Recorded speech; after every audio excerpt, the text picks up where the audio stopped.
Transfer of frozen fish guys. Mula sa bodega, ita-transfer natin sa storage para mabaso yung ating lutuan ng isda. Puro frozen na to guys. Ito ay pwede nang i-deliver sa mga kaning. Yan guys.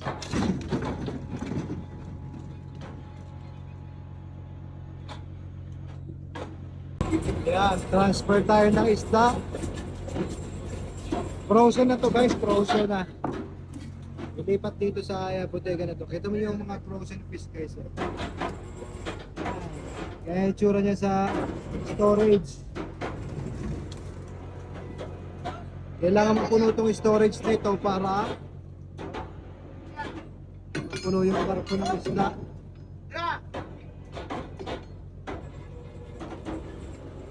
Puro matitigas na yan kasing tigas na ng bato.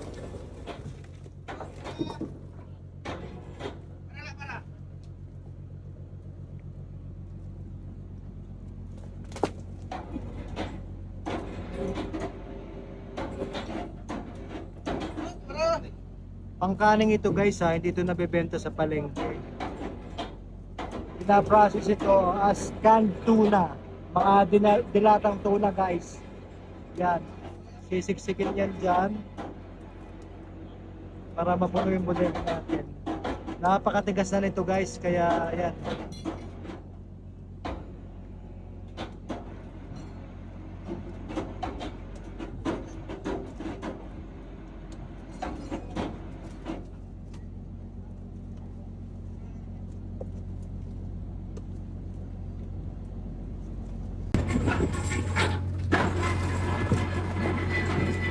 Doon naman sa kabila ang transfer para doon naman sa kabila masiksik din.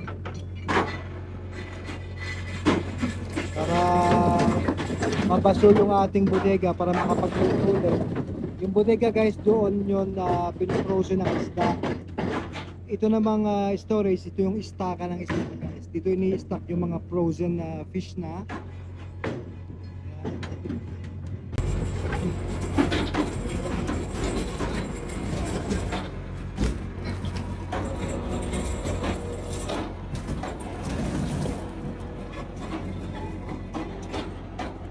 Napakatigas na.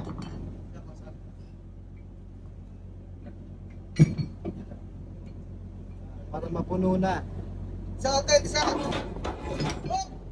Okay.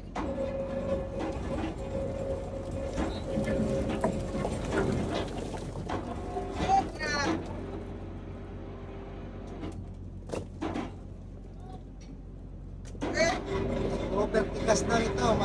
Matigas na. Sana all tumitigas pa. Sana all tumitigas pa ha.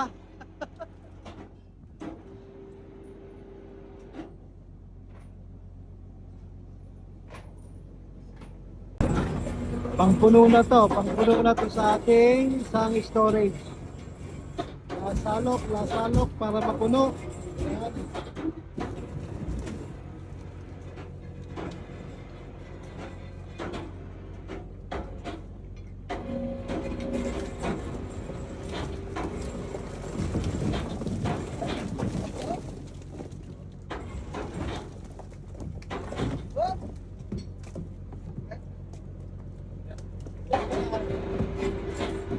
Puno na yung isang storage natin.